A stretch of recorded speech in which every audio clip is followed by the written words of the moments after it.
तो आदाब, नमस्कार, गुड इवनिंग, सत श्री अकाल। एक बार फिर आप तमाम लोगों का स्वागत है क्राइम तक की कहानी के एपिसोड में। उम्मीद है पूरी फैमिली अच्छी होगी, अपना और अपनों का ख्याल रख रही होगी। मुझे लगता है आज की कहानी जब मैं ख़त्म करूँगा उसके बाद कुछ आपके कमेंट्स में, हालांकि बहुत ज़्यादा कमेंट्स मैं पढ़ता नहीं हूँ, मेल ज़्यादा पढ़ता हूँ, और मेल में ज़रूर कुछ बातें आज होंगी। और क्यों होंगी और मैं ऐसा क्यों कह रहा हूँ, जब ये कहानी कंप्लीट हो जाएगी तो आप भी सोचेंगे और मुस्कुराएंगे भी। कहानी केरल की है। केरल में एक नौजवान जिसकी उम्र 31 साल, नाम नीतीश PR, 12वीं पास, लिखने पढ़ने का शौकीन, और ख़ास तौर पर ब्लैक मैजिक, उसकी तरफ उसका अट्रैक्शन था। तो ब्लैक मैजिक के बारे में उसने खूब पढ़ा लिखा, रिसर्च किया, और इसके बाद उसने एक नावल लिखा। नावल का नाम था महामंथरिकम। महामंथरिकम नावल लिखने के बाद अब नीतीश ने डिजिटल स्टोरी टेलिंग प्लेटफॉर्म पर, ऐसे बहुत सारी प्लेटफॉर्म हैं जिस पे लोग कहानियाँ सुनाते हैं ऑडियो के ज़रिए। जैसे मैं नाम ले लूँगा, कई मैं कहता भी हूँ कि आप ये कहानी इस ऑडियो बुक में सुने। तो ऐसे तरह तरह के हैं हमारे यहाँ बहुत सारे ऑडियो बुक प्लेटफॉर्म हैं डिजिटल पे, जहाँ आप कहानियाँ सुनते हैं। तो नावल महामंथरिकम, ये नावल जो कहानी थी इसमें, वो कहानी थी एक ऐसे शख्स की जो ब्लैक मैजिक का जानकार है। उसके बाद एक फैमिली के टच में आता है, फिर उस फैमिली के लोग धीरे धीरे गायब हो जाते हैं, फिर एक बच्चे का कत्ल होता है, फिर घर का मुखिया गायब हो जाता है। तो इसी के इर्द गिर्द और उसी में ये पूरी ब्लैक मैजिक और उसकी कहानी थी। तो online digital story telling platform जिसका नाम था प्रतिलिपि, ये प्रतिलिपि एक केरल में है और इसके ज़रिए लोग कहानी सुनाते हैं ऑनलाइन। तो नीतीश ने 2018 में इसी डिजिटल ऑडियो प्लेटफॉर्म प्रतिलिपि पर एक कहानी के 6 एपिसोड सुनाए। और ये कहानी थी एक ब्लैक मैजिक, जादू टोना, तंत्र मंत्र, बदला, खौफ, रिश्ते, अपवित्र रिश्ते, इन सारी चीज़ों को मिलाकर ये पूरी एक सीरीज़ थी जिसके 6 एपिसोड थे। तो ऑडियो बुक के तौर पर ये कहानी प्रतिलिपि, जो एक डिजिटल स्टोरी टेलिंग प्लेटफॉर्म नाम की जो भी कंपनी कहें आप, उस पर नीतीश ने ये सुनाई 6 एपिसोड 2018 में। इत्तेफाक से लोगों को ये कहानी बड़ी पसंद आई, क्योंकि वैसे भी मिस्टीरियस, भूत प्रेत, जादू टोना, खौफ, बदला, थोड़ा लोग ज़्यादा इसको ध्यान से सुनते हैं। तो नीतीश ने भी इसको जिस अंदाज में सुनाया और जिस तरह की कहानी थी, 6 एपिसोड में एक पूरे फैमिली की कहानी, उसको लोगों ने सुना। और उस वक्त 2018 की बात है, करीब 50,000 से ज़्यादा लोगों ने ऑनलाइन ये कहानी सुनी। बहुत सारे लोगों ने कमेंट्स किया और फिर ये भी कहा कि आप इसी तरह की सीरीज़ और सुनाएं और कहानियाँ लाएं। नीतीश का भी हौसला बढ़ा, लोगों को पसंद भी आया। उधर उसके जो नावल महामंथरिकम, वो भी लोग ख़रीद के पढ़ रहे हैं, सब कुछ ठीक ठाक चल रहा है। लेकिन तभी 2 मार्च 2024, इसी महीने 25 दिन पहले की बात है, केरल के इडुक्की डिस्ट्रिक्ट में एक शहर है कटप्पना। कटप्पा याद आ गया, लेकिन ये कटप्पना है। तो इसी कटप्पना शहर में 2 लोगों को केरल पुलिस गिरफ्तार करती है। इनके ऊपर इल्ज़ाम ये था कि इन्होंने एक ऑटोमोबाइल वर्कशॉप में चोरी करने की कोशिश की थी। कोशिश क्या, चोरी कर भी ली थी। लेकिन CCTV फुटेज और बाकी चीज़ों के सहारे पुलिस चोरों की तस्वीर देखती है और उसके बाद 2 चोरों को आइडेंटिफाई करती है। उनमें से एक का नाम था विष्णु और दूसरे का नाम था नीतीश PR। वही नीतीश PR जिसने 6 सीरीज़ में जो प्रतिलिपि ऑडियो प्लेटफॉर्म, उस पर कहानी सुनाई, जिसने नावल लिखा भूत प्रेत तंत्र मंत्र पर। तो एक नावल लिखने वाला राइटर, एक स्टोरी सुनाने वाला स्टोरी टेलर, चोरी के मामले में अब पुलिस के रडार पर। पुलिस उसका पता सुराग ढूंढते ढूंढते एक घर में पहुंचती। अब ये दोनों, विष्णु और नीतीश, पुलिस के कब्जे में लेने के बाद अब चोरी का माल भी बरामद करना था। तो उनसे पूछताछ होती, फिर ये होता कि घर में तलाशी लेते हैं, शायद ले जाकर चोरी का माल रखा हो। तो पुलिस फिर से घर के अंदर की तलाशी लेती है। इत्तेफाक से एक कमरे का दरवाज़ा अंदर से बंद था, बाहर से घर के अंदर। पुलिस उस दरवाजे को खोलती है, जब अंदर जाती है तो चौंक उठती है, देखती है 2 महिलाएं, एक थोड़ी एजेड एक थोड़ी यंग, उस कमरे के अंदर बंद है। उन दोनों को बाहर निकाला गया तो देख कर ये लगा कि इनकी हालत बहुत ख़राब है। जब उनसे बातचीत करने की कोशिश की गई तो लगा कि इनकी मानसिक स्थिति भी ठीक नहीं है। पुलिस बड़ी हैरान कि एक शहर के घर के अंदर 2 महिलाएं इस तरह से कैद। खैर उनको फ़ौरन हॉस्पिटल पहुंचाया गया। उसके बाद ये पता किया गया कि भाई इनका कोई फैमिली मेंबर रिलेटिव कोई हो। तो अब छानबीन शुरू हुई तो पता चला हाँ, इनके जो गार्डियन है उनका नाम है विजयन, और विजयन इत्तेफाक से लास्ट ईयर 2023 के सितंबर से गायब है। 2 महिलाएं घर के अंदर कैद हैं। घर का मुखिया सितंबर से गायब है, उसका कोई अता पता नहीं। अब पुलिस हैरान। अब अड़ोस पड़ोस के लोगों से, पंचायत से पूछताछ हुई तो उन्होंने कहा कि ये कुछ वक्त पहले यहाँ पे ये फैमिली किराए पर आई थी, लेकिन कभी भी किसी बाहरी शख्स को इन लोगों ने अपने घर के अंदर दाखिल होने नहीं दिया। जो दोनों नीतीश और विष्णु बस यही आते थे। उन्होंने कहा कभी घर के बाहर उन्होंने किसी महिलाओं के कपड़ों को सूखते हुए भी नहीं दिखाया। आमतौर पे जैसे होता है कि धोने के बाद बाहर डाल देते हैं, जिससे अंदाज़ा हो जाता है घर में महिलाएं भी हैं, और कोई अंदर जा नहीं सकता था, इसलिए किसी को पता नहीं कि इस घर के अंदर 2 महिलाएं भी रहती हैं। अब पुलिस हैरान कि इतनी गोपनीयता और इनको कैद करके रखने की वजह क्या है। अब पुलिस उन दोनों से पूछताछ करती है। पुलिस फिर हैरान हो जाती है। पता चला कि जो नीतीश के साथ दूसरा उसका साथी चोर विष्णु, वो कोई और नहीं है बल्कि उन्हीं 2 महिलाओं में से एक का भाई और एक का बेटा है। अब एक बेटे ने और एक भाई ने अपनी ही माँ और अपनी बहन को एक घर में कैद कर रखा है, और इस हद तक कैद कर रखा कि उनकी दिमागी हालत भी ठीक नहीं रही। और उसी बेटे का बाप सितंबर 2023 से गायब है। अब ये कहानी क्या है, कुछ समझ में नहीं आ रहा है। दोनों चोर, दोनों से पुलिस ने पूरी पूछताछ कर ली, तमाम कोशिश कर ली। अब नीतीश के बारे में पुलिस ने कहा कि ज़रा इसको छानबीन करो, तो पता चला नीतीश उसी केरल के इडुक्की डिस्ट्रिक्ट का रहने वाला था, कटप्पना शहर का। 12वीं तक उसने पढ़ाई की। पढ़ाई के बाद 12वीं के बाद वो इधर उधर भटकता रहा। फिर उसे अचानक ब्लैक मैजिक का शौक़ हुआ। उसने उसके ऊपर स्टडी करना शुरू किया, पढ़ाई लिखाई करना शुरू किया। फिर उसी कटप्पना शहर में रहने वाले विजयन के वो संपर्क में आया। विजयन के घर में विजयन, उनका बेटा विष्णु और उनकी पत्नी और बेटी थी। तो वो भी कुछ जादू टोना तंत्र मंत्र पर बिलीव करते थे। नीतीश ने उन्हें कुछ ऐसी बातें बताई कि विजयन का उस पर भरोसा कायम हो गया कि ये शख्स बहुत ज्ञानी है, बहुत कुछ जानता है। अब वो उसके ब्लैक मैजिक में जो वो कहता उसकी मदद करते हैं, उनको लगता उनकी ज़िंदगी पलट जाएगी, सब अच्छा होगा।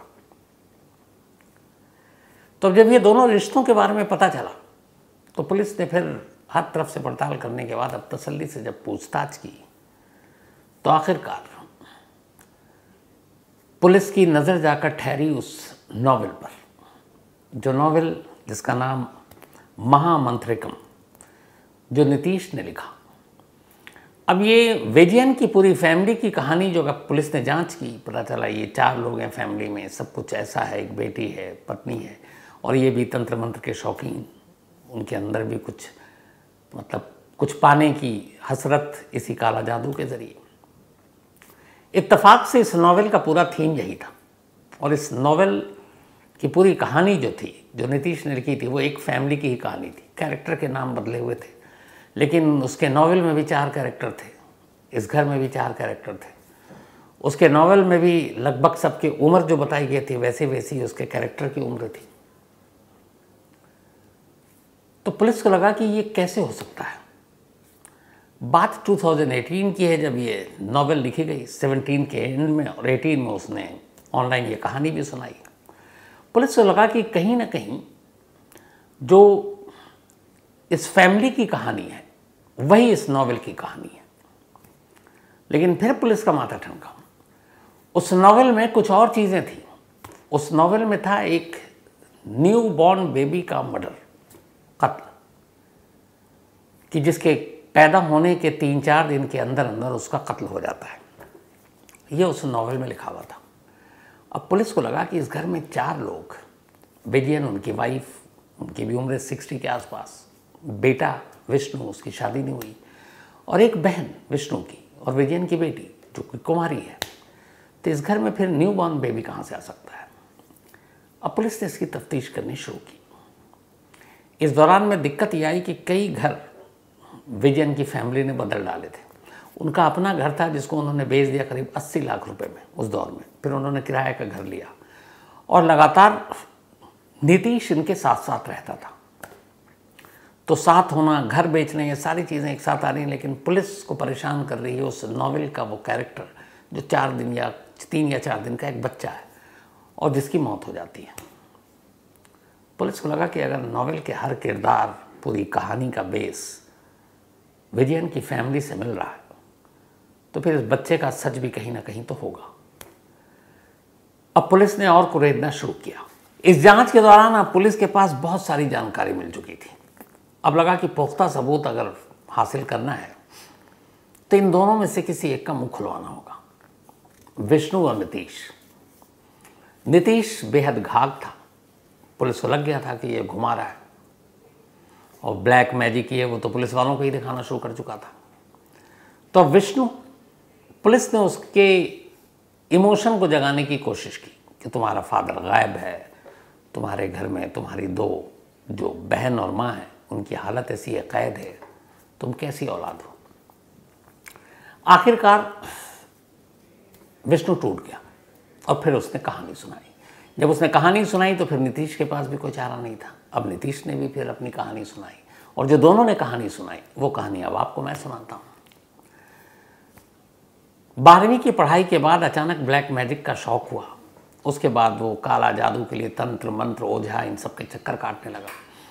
इसी दौरान वो इधर उधर भटकता, बहुत सारे परिवारों से मिलता, उनसे कहता कि आपके दुख दर्द ये सब दूर कर दूंगा। कुछ कुछ वो करता, लोग उससे प्रभावित होते। और इसी दौरान एक रोज़ इत्तफाकन उसकी मुलाकात विजयन फैमिली से हो गई।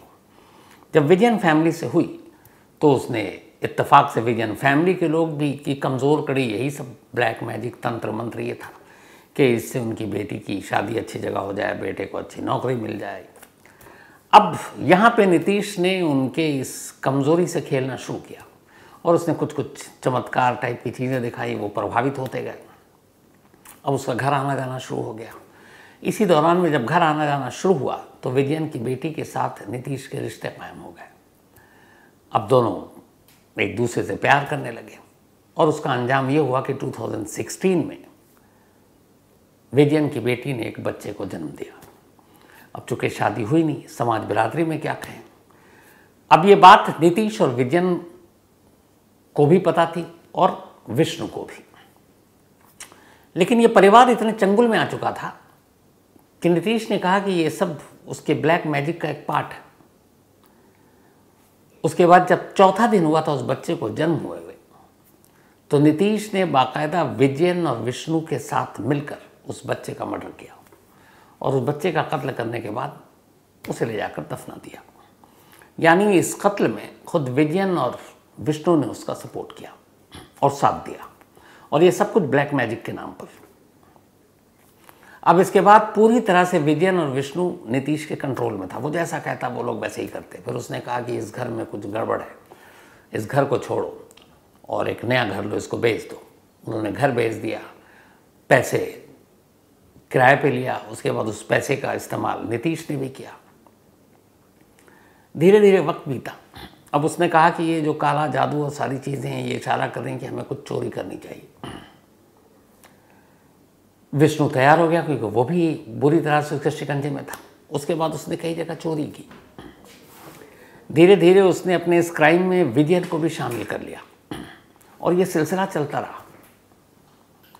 उधर काला जादू और ब्लैक मंत्र जो भी था उसके नाम पर उनके घर की दोनों महिलाओं के दिमाग पे असर होना शुरू हो चुका था। फिर लगा कि अड़ोस पड़ोस के लोग क्या कहेंगे, घर बेचकर इसने दूसरी जगह किराए पे घर लिया, फिर तीसरी जगह लिया। फिर 2018 आते आते इसने नॉवेल लिख डाला इसी घर की कहानी और उस 4 दिन के बच्चे के ऊपर। और फिर बाकायदा उसको मौका मिला, उसने जाकर ऑनलाइन ऑडियो प्लेटफॉर्म पर वो कहानी सुना दी। इसके बाद भी ये सिलसिला चलता रहा। फिर इसने घर बदला ताकि शक ना हो।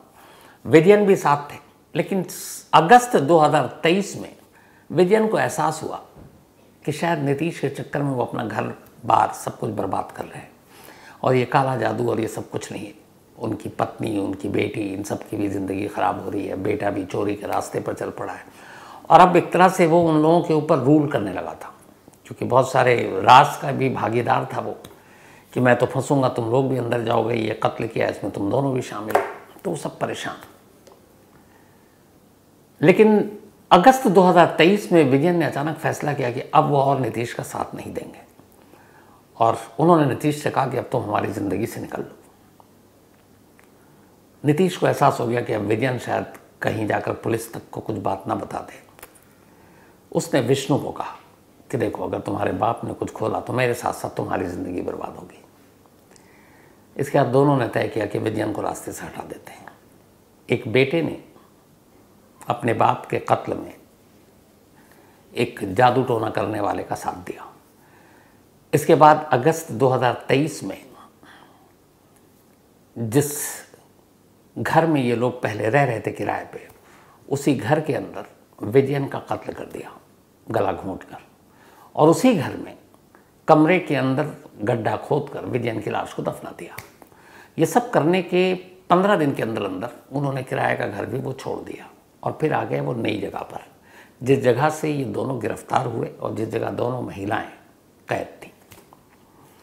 पुलिस ने दोनों महिलाओं को अस्पताल भेजा है, उनका इलाज चल रहा है, और अब यह है कि शायद उनके इलाज के बाद उनका बयान हो और कुछ चीज़ें आएँ।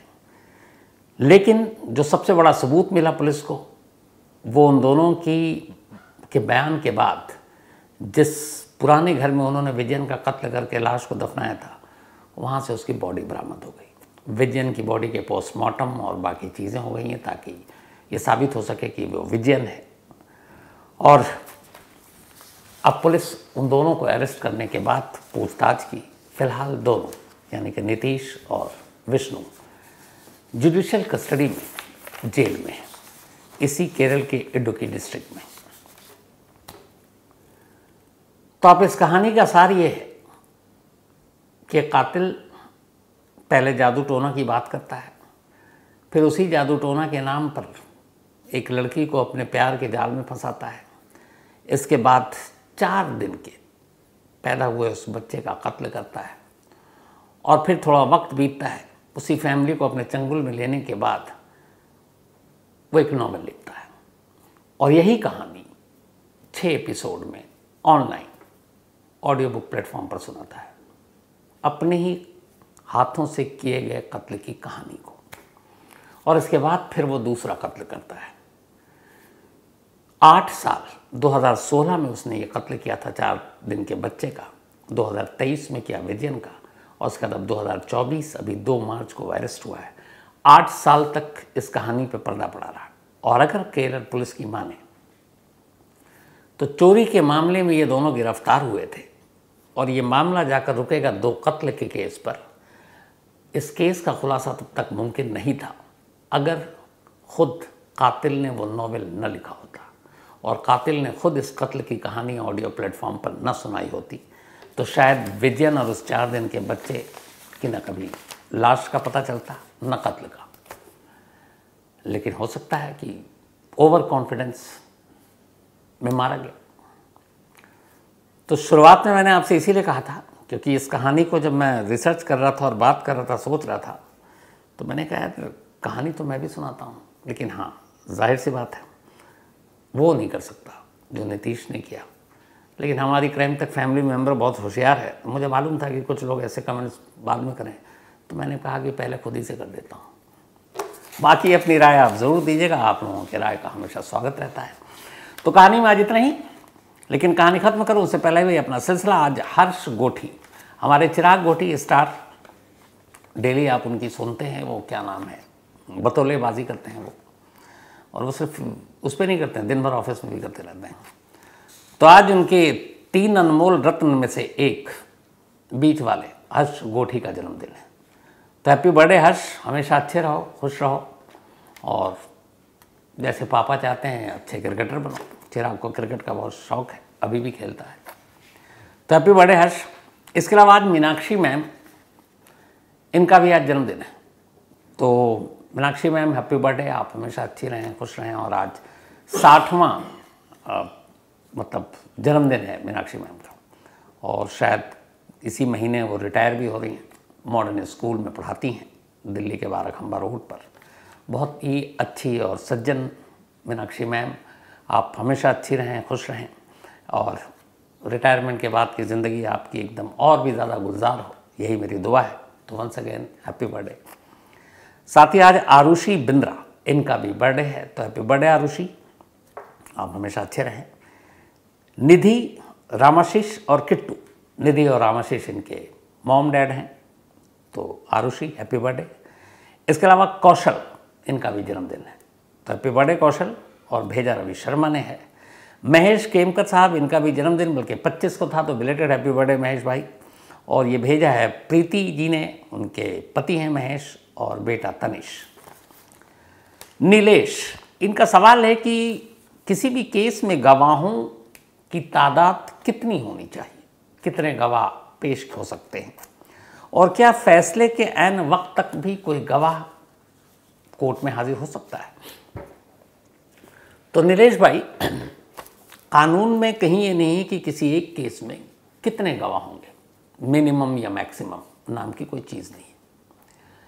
जो भी उस केस से जुड़ा हुआ है, और दोनों ही गवाहों का मतलब सिर्फ ये नहीं होता है कि पब्लिक प्रोसिक्यूटर, डिफेंस भी, दोनों में से जिसको भी लगता है कि ये गवाह उसके इस केस में उसके हक में फैसला करवा सकता है, वो उन गवाहों की एक लिस्ट तैयार करता है, और फिर उन गवाहों की लिस्ट दोनों में आदान प्रदान किया जाता है, तो डिफेंस में भी और पब्लिक प्रोसिक्यूटर में। और फिर उन गवाहों को कब कैसे बुलाना है, कोर्ट के जरिए सम्मन दिया जाता है या नोटिस दिया जाता है और बुलाया जाता है। तो गवाह एक भी हो सकते हैं, कई बार तो कोई गवाह ही नहीं होता है, और गवाह 1000 भी हो सकते हैं। जितने ज़्यादा गवाह, इसका मतलब है उतनी लंबी हियरिंग। मुझे पता है आपने ये सवाल क्यों पूछा, शायद आफ्ताब पूनावाला और श्रद्धा केस, तो उसमें अब जैसे टोटल 182 शायद गवाह है श्रद्धा केस में, जिसमें से अभी 70 या 75 गवाहों की गवाही बाकी है। अब ऐसा नहीं है कि गवाह एक बार जो फाइनल हो गए उसके बाद वही गवाह होंगे। अगर मान लीजिए केस की आखिरी हियरिंग चल रही है, यहाँ इवन कि फैसले का वक्त है, और आपको एक बहुत इंपॉर्टेंट गवाह मिलता है जो पूरे केस को बदल सकता है, तो कानून हमेशा ये कहता है कि उस गवाह को मौका ज़रूर देना चाहिए। लेकिन हाँ, अगर ये अदालत को लगे कि आप एंड टाइम पर अब फैसले का वक्त आ गया और कोर्ट का वक्त बर्बाद करने के लिए फ़र्जी गवाह तैयार करके या तारीख लेने, कोर्ट अगर ये यकीन कर लेता है तो फिर आपके खिलाफ एक्शन भी ले आ सकता है। तो गवाहों की तादाद कोई फिक्स नहीं है, और गवाह किसी भी केस के स्टेज पर आ सकते हैं। प्रशांत कुमार, इनका एक सवाल है कि डिटेंशन और अरेस्ट, इन दोनों में क्या फ़र्क है। तो डिटेंशन का मतलब होता है एक तरह से हिरासत में रखना, रोकना, पूछना, और अरेस्ट का मतलब होता है ऑफिशियली आपकी गिरफ्तारी। डिटेंशन में जब किसी को डिटेन किया जाता है तो इसका मतलब ये नहीं है कि वो अरेस्ट हो गया। जैसे किसी केस में पुलिस को शक है मुझ पर कि मैं शायद इस केस में इन्वॉल्व हूँ, लेकिन उसके पास, पुलिस के पास इतना पुख्ता सबूत नहीं है कि मैं ही हूँ, तो अब शक तो है, सबूत नहीं है। तो ऐसी सूरत में शक को सबूत में बदलने के लिए पुलिस चाहे तो मुझे बुलाकर पूछताछ कर सकती है, और उस वक्त वो चाहे तो जितने घंटे पूछताछ कर सकती है। मुझे बिना अरेस्ट किए वे 24-48 घंटे भी बैठा कर रख सकती है, बीच में 1 घंटे की छोड़ देगी, ताकि ये भी ना हो कि भैया 24 घंटे से थाने में है, क्योंकि अरेस्ट के बाद 24 घंटे के अंदर अंदर आपको कोर्ट में पेश करना ज़रूरी है। तो यहाँ पर जब आपको डिटेन करते हैं तो उसमें ये शर्त नहीं होती, क्योंकि अगर मान लीजिए थाने में 24 घंटे से बैठाया हुआ है और अरेस्ट भी नहीं कर रहे हैं, कोर्ट में पेश भी नहीं कर रहे हैं, तो कोई उंगली भी नहीं उठा सकती। पुलिस वाले कहेंगे भैया अरेस्ट कहाँ किया जो कोर्ट में पेश करना है, हमने तो सिर्फ पूछताछ के लिए बैठाए रखा है, कौन सा इनको अरेस्ट कर रखा है, ये जहाँ जाएँ हो आए। अब वो घर भी भेज देंगे, उसके बाद फिर फ़ोन आएगा या 2 पुलिस वाले आएंगे, ज़रूरी सवाल और याद आ गया, आओ जी दोबारा पूछताछ के लिए। तो डिटेन जब डाउट होता है लेकिन सबूत नहीं है पुख्ता, तो पुलिस कर सकती है और पूछताछ करती है, उसमें गिरफ्तारी नहीं है। और अरेस्ट का मतलब है फिर तो पेपर पे आप अरेस्ट हो गए, और अरेस्टिंग के 24 घंटे के अंदर अंदर पुलिस को उस कोर्ट के अंदर पेश करना होगा जो उस ज्यूरिडिक्शन में आता है। अगर 24 घंटे में अरेस्टिंग का टाइम सपोज अगर FIR में दोपहर के 12 बजे है तो अगले दिन दोपहर 12:01 से पहले पहले आपको कोर्ट में पेश करना होगा। और अगर 24 घंटे के अंदर पेश नहीं करती है तो पुलिस के खिलाफ एक्शन होता है और वो शख्स बेल का भी हकदार हो सकता है। लेकिन अरेस्टिंग टाइम मैच होना चाहिए। तो इसलिए कई बार पुलिस करती है कि अरेस्ट तो कर लिया सुबह, दिखाएगी शाम को। क्यों? अगले दिन शाम तक का टाइम मिल गया कोर्ट में पेश करने के लिए। नौशाद पाशा था, इन्होंने कहानी की फरमाइश की है। Javed Ahmad thank you so much. Paras Tanwar thank you so much. Sachin Tripathi thank you so much. Ritesh Yadav एक कहानी की फरमाइश की। इसके अलावा आशु जैन, पौनी और प्राप्ति थैंक यू सो मच। पौनी और प्राप्ति खासतौर तुम दोनों का हमेशा अच्छी रहो, खुश रहो। और नरेंद्र सुतार इन्होंने कहानी की फरमाइश की। तो कहानी में आज इतना ही। अब आपसे मुलाकात होगी कल रात 9 बजे किसी नई कहानी के साथ। तब तक अपना और अपनों का ख्याल रखिएगा। Thank you very much.